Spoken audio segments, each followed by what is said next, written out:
हाल ही में ताहिरा कश्यप ने अपनी नई किताब को लेकर एक इंटरव्यू दिया जिसमें उन्होंने बताया कि कैसे वो माँ बनने के बाद ब्रेस्ट मिल्क को पंप करके रखा करती थी ताकि कहीं जाएं तो पीछे से बच्चे के पास माँ का दूध हो।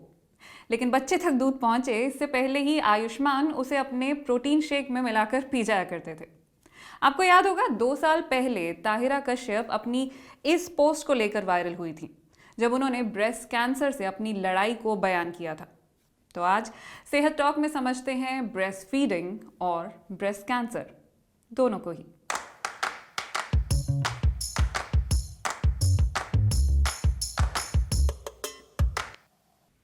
आज का वीडियो शुरू करने से पहले एक जेंटल रिमाइंडर, अगर कोई लड़की कुछ लिखती है तो उस पर हाय कहना बिल्कुल भी जरूरी नहीं है। बात लड़कियों के, महिलाओं के शरीर की हो रही है तो उन्हें कमेंट भी करने दीजिए ना, हाय हाय कहकर उन्हें भगाइए नहीं प्लीज। तो बच्चा जब दुनिया में आता है तो सबसे पहली चीज जो वो ढूंढता है वो है माँ का दूध। लेकिन इतने छोटे से बच्चे को पता कैसे चलता है कि दूध कहाँ से मिलेगा? आपने कभी खुद से ये सवाल किया है कि छाती के बस इसी एक हिस्से का रंग गहरा क्यों होता है? निपल्स अमूमन डार्क ब्राउन होते हैं। इसे कुछ ऐसे समझा जा सकता है। फूलों का बीच का हिस्सा ज्यादातर भूरा या काला होता है ताकि वो भंवरों को अपनी ओर खींच सके। इसी तरह से निपल्स का गहरा रंग नवजात शिशु को बताता है कि दूध के लिए कहाँ जाना है। जब बच्चा पैदा होता है तो उसे ठीक से कुछ दिखाई नहीं देता, रंग तो बिल्कुल भी नहीं। वो सिर्फ रोशनी और अंधेरे में फर्क कर पाता है। शायद इसीलिए प्रेगनेंसी में ही औरतों के निपल्स का रंग डार्क होने लगता है, क्योंकि ब्रेस्ट बच्चे के लिए दूध बनाने की तैयारी कर रहे होते हैं। बच्चे के पैदा होते ही हम एक्सपेक्ट करते हैं कि वो हमारी तरह खाने पीने भी लगे, एक बारी में पूरी बोतल दूध पी जाए। ऐसा नहीं होता है।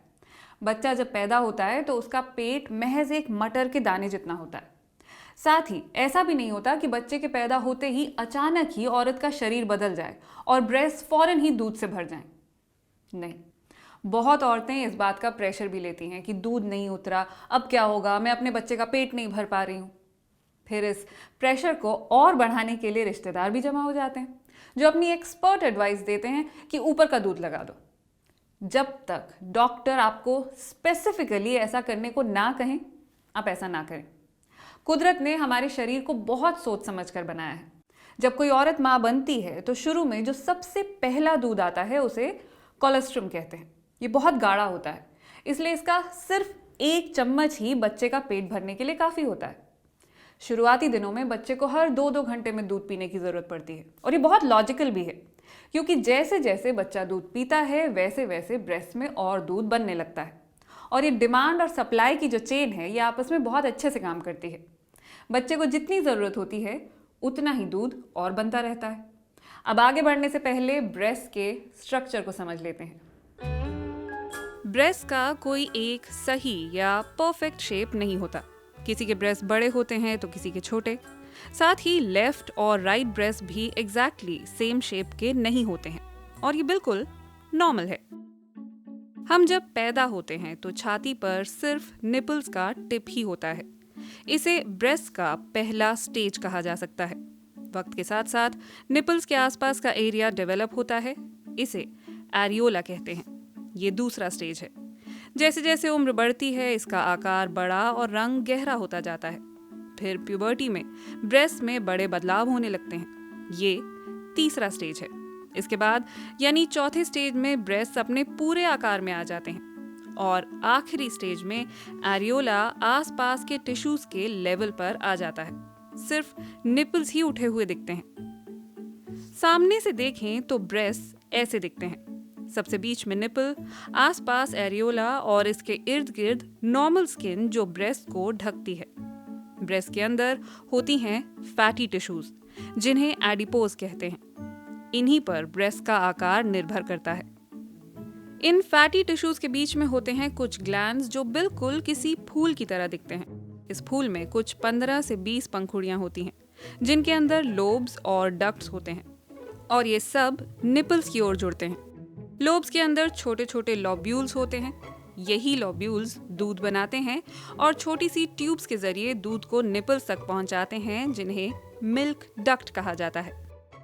ऐसा भी हो सकता है कि ये ग्लैंड्स ठीक से काम ना करें और दूध ना बने। ऐसे में ब्रेस्ट मिल्क बैंक्स काम आते हैं। लैक्टेटिंग माएँ अपना दूध पंप करके इन बैंक्स को दे देती हैं। ये बैंक्स उन्हें रेफ्रिजरेट कर लेते हैं और जिन महिलाओं का दूध नहीं बन रहा होता है उन्हें दे देते हैं। ब्रेस्ट मिल्क को एक्सप्रेस या पंप करना आज भी कई लोगों के लिए हैरानी की बात है।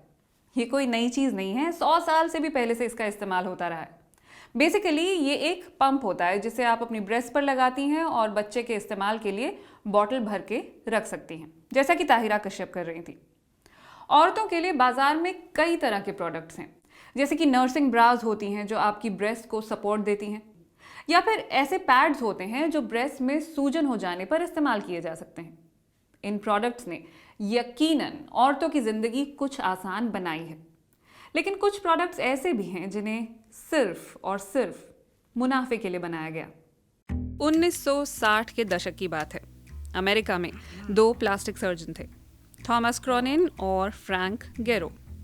इन दोनों ने सोचा कि क्यों ना महिलाओं के लिए ब्रेस्ट इम्प्लांट्स बनाए जाएं। आइडिया था ब्रेस्ट को परफेक्ट बनाने का, लेकिन सिर्फ इतना कह देने से महिलाएं इम्प्लांट्स खरीदना तो शुरू कर नहीं देती। तो इन्होंने इस बात का प्रचार किया कि ब्रेस्ट का छोटा होना एक तरह की बीमारी है, उन्हें बड़ा, गोलाकार और बराबर होना चाहिए, और जिनके ब्रेस्ट ऐसे नहीं हैं उन्हें माइक्रोमैस्टिया नाम की बीमारी है। इंटरेस्टिंग इसमें यह है कि उन्होंने अंग्रेजी के स्मॉल ब्रेस्ट को ग्रीक भाषा में ट्रांसलेट करके ये शब्द निकाल लिया। यानी ये बीमारी का नाम नहीं, सिर्फ अनुवाद था, लेकिन सुनने में तो खतरनाक था। तो पश्चिमी जगत की महिलाएं बेचारी हो गई परेशान। फिर बाजार में आई बार्बी डॉल्स, मैरिलिन मुनरो और प्लेबॉय। परफेक्ट दिखने का प्रेशर इतना बढ़ा कि महिलाएं सर्जरी कराने लगीं। इन सिलिकॉन इम्प्लांट्स की ना कोई मेडिकल जांच हुई थी, ना इन्हें कोई सर्टिफिकेशंस लेने थे। कुछ सालों बाद महिलाओं को दिक्कतें आने लगी और थॉमस क्रॉनिन और फ्रैंक गेरो को अदालतों के चक्कर काटने पड़े। ये तो बात है 60 के दशक की। अभी 10 साल पहले ही यूरोप में एक बहुत बड़ा स्कैंडल सामने आया था जब पता चला था कि फ्रांस की ब्रेस्ट इम्प्लांट्स बनाने वाली कंपनी PIP ने मेडिकल सिलिकॉन की जगह 10 गुना सस्ता इंडस्ट्रियल सिलिकॉन जेल इस्तेमाल किया। इसके बाद 30,000 महिलाओं को अपने इम्प्लांट्स निकलवाने पड़े थे। कई महिलाओं को तो इस सस्ते सिलिकॉन की वजह से ही ब्रेस्ट कैंसर हो गया था। ब्रेस्ट कैंसर होता ही क्यों है, इसकी एग्जैक्ट वजह तो डॉक्टर्स अभी भी पता नहीं कर पाए हैं। हाँ, उन्हें इतना ज़रूर समझ में आया है कि मिल्क प्रोड्यूसिंग ग्लैंड्स या फिर लोब्यूल्स में किसी एक सेल से इसकी शुरुआत होती है और फिर ये पूरी ब्रेस्ट में फैल जाता है। और ज़्यादातर मामलों में हार्मोन्स और हमारा लाइफस्टाइल जिम्मेदार होता है। तो इससे बचने के लिए आप क्या कर सकती हैं? सबसे पहले तो अपने खाने पर ध्यान दें। हल्दी, ताज़ा फल, दालें, हरी सब्जियां और मेवे, ये सब ब्रेस्ट कैंसर के खतरे को कम करते हैं। साथ ही नियमित रूप से कसरत करके आप ना सिर्फ ब्रेस्ट कैंसर बल्कि और भी कई बीमारियों को खुद से दूर रख सकती हैं। रिसर्च तो ये भी दिखाती है कि जो औरतें लंबे वक्त तक ब्रेस्ट फीड करती हैं उन्हें ब्रेस्ट कैंसर का खतरा काफ़ी कम होता है। वैसे भी शुरुआती 6 महीनों में बच्चों को सिर्फ माँ के दूध की ज़रूरत होती है। और याद रहे, ब्रेस्ट के साइज का ब्रेस्ट कैंसर के रिस्क से कोई लेना देना नहीं है। और कम से कम साल में एक बार अपनी गायनेकोलॉजिस्ट के पास रेगुलर चेकअप के लिए ज़रूर जाएं, ताकि वक्त रहते बीमारी का पता लगाया जा सके। ज़्यादातर मामलों में ब्रेस्ट कैंसर का पता तब चलता है जब बहुत देर हो चुकी होती है। तो आप देर मत कीजिए। और अगर आप अपना चेकअप इसलिए नहीं करवाती हैं कि आपको शर्म आती है, तो याद रखिए हम यहाँ बात उस चीज़ की कर रहे हैं जो ना होते तो इस धरती पर शायद इंसानों का अस्तित्व ही नहीं होता। टॉपिक बहुत बड़ा है, एक ही वीडियो में सब कुछ बता देना मुमकिन नहीं है, लेकिन उम्मीद है कि आपने आज भी कुछ नया सीखा होगा। तो शेयर करते रहिए इन वीडियोस को और हाय कहने वालों पर ज़रा नज़र रखिएगा। नमस्कार।